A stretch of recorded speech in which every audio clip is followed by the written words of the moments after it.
What is up, everybody? Welcome back to RacingDudes.com and welcome to our Preakness recap, as I'll recap the Preakness Stakes for you guys now. Well, the 149th Preakness is in the books, and it was won by Seize the Gray, trained by Dwayne Lucas and owned by My Racehorse. Over 2,000 owners win the Preakness, the second jewel of the Triple Crown last Saturday. It's actually the second time that a My Racehorse horse has won a Triple Crown race. Authentic was My Racehorse. He won the Kentucky Derby. So My Racehorse looking for the Triple Crown ownership-wise in the Belmont. We'll see if they could get it. All right, let's talk about the horses, and we'll talk a little bit about the connections. The winner, Seize the Gray. No need to really analyze it. Got out in front.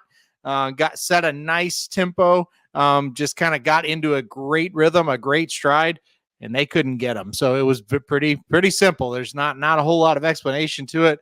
Just got right down to it. Got the lead, broke well, set that tempo up the backside. And as the coach said, Dwayne Lucas, he said, I looked at, this is Dwayne Lucas talking. He said he looked at his wife and said, we're going to be really tough to beat from here. He's not going to stop with this kind of trip. And he didn't. And he pulled away for a 2 1/4 length victory. I think that's another thing you got to think about.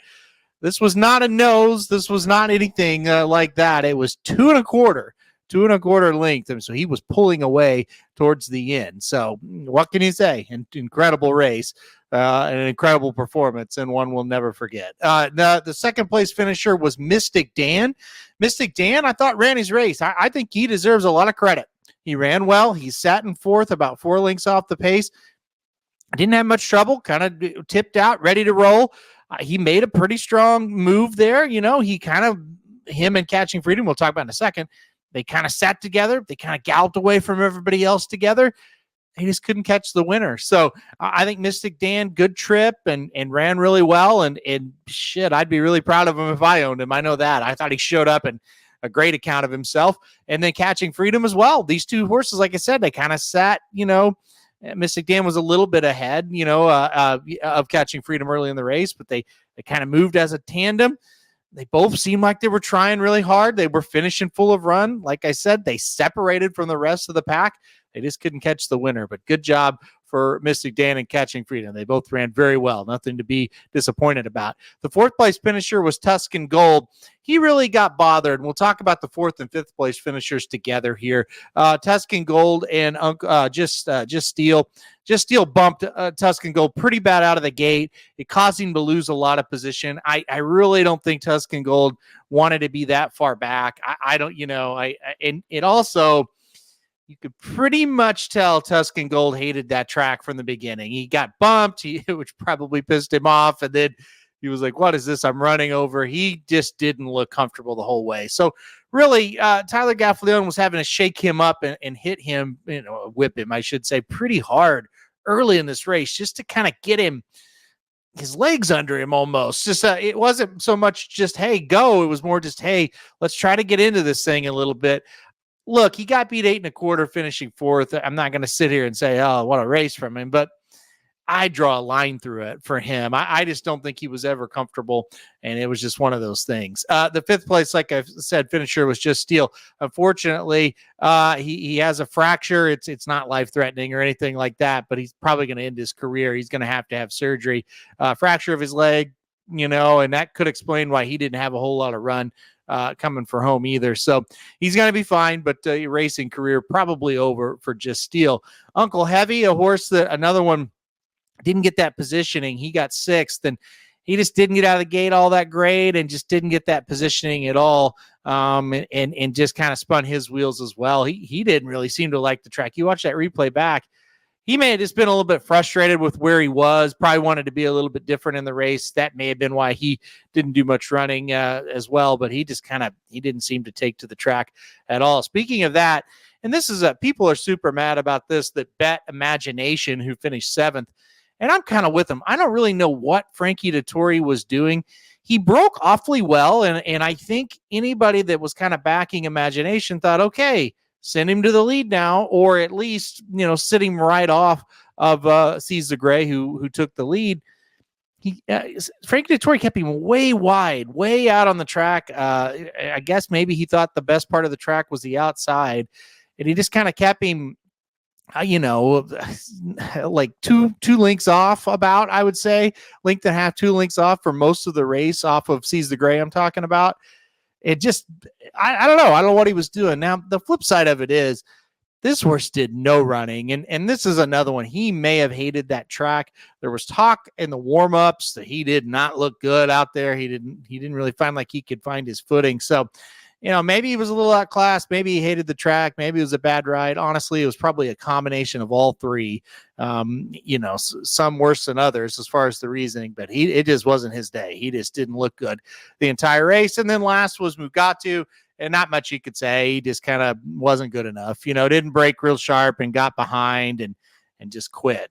He got beat 40 lengths. He just kind of walked over the wire there. So that's kind of the recap. There's not a lot of trip notes to talk about in this race, minus Tuscan Gold and Imagination. Those are the two that one was a weird ride and one with Tuscan Gold just got bumped and never really got going. So everybody else, it's pretty clean. And, I guess Uncle Heavy wasn't the cleanest, so you could throw him in there. But I didn't really consider him a primetime contender anyway.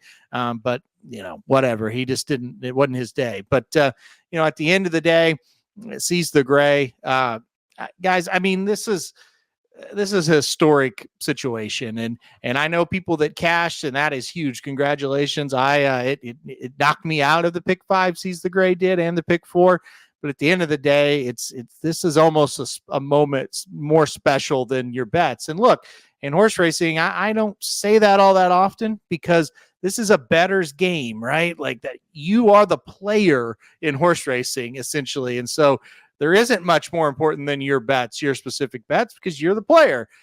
But in this situation, if you're going to, if you won, congratulations. But if you're going to lose, at least this is how I feel, this was the result you kind of wanted. 88 years old, Dwayne Lucas, still out there winning major races. 2 weeks ago, he wins the Pat Day Mile with this horse. Well, that's a big win. Don't get me wrong, but this is a whole nother level. To win the Preakness, of course, a couple of years ago, he wins the Kentucky Oaks with Secret Oath. I mean, this guy, it's unbelievable. At 88 years old, he's still able to do this, let alone win at this level. He's now won 7 Preaknesses. 7 times Dwayne Lucas has won the Preakness. He's won the Derby 4 times. He's won the Belmont 4 times. This man has won 15 Triple Crown races in his career. 88 years old, he gets it done. I remember when Oxbow won the 2000. I can't remember now what year that was. I almost said, I think it's 2013. I don't remember. 14 maybe. It doesn't matter. Gosh, now I'm really thinking. Maybe it was 12 or 13, I think it was. But anyway, I remember when Oxbow won it, and I thought at that time, that might be Dwayne's, maybe one of his last grade 1 wins, right? And then later that year, he won the Travers with Will Take Charge. It's like, well, maybe that is. And then you get to think, then you realize, no, it's not. He is always going to have a chance as long as he's alive, and he's going to be training as long as he's alive. So, and honestly, when Secret Oath won the Kentucky Oaks, we were there live, and I said we got to go listen to this press conference. 1, because it'll be great, and 2, because this seriously, guys, like he's getting he was 86 at that time. I was like, this could be it, right? This could be the last big one. Nope, 88 years old. Winning it for over 2,000 owners, my racehorse. I mean, it's just an incredible story. It's history, and it's just amazing. I couldn't be more happier for the situation. And this guy has done it all. And not only has he had success on the big level of the Triple Crown, this guy has 20 Breeders' Cup wins, folks. So he's the all-time winning Breeders' Cup trainer.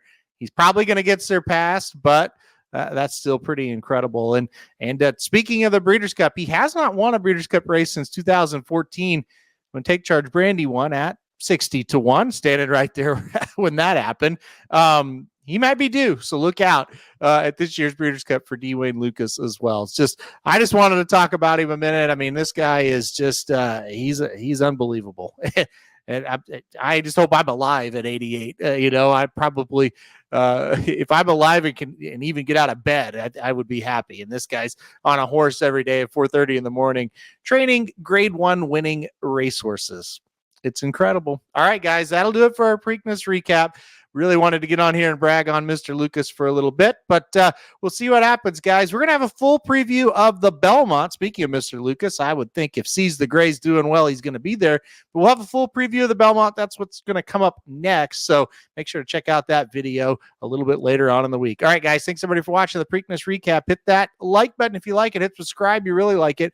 Want to get alerted anytime we do videos like this. And most importantly, come on back to the website as we'll have full Belmont coverage leading up to Belmont at Saratoga.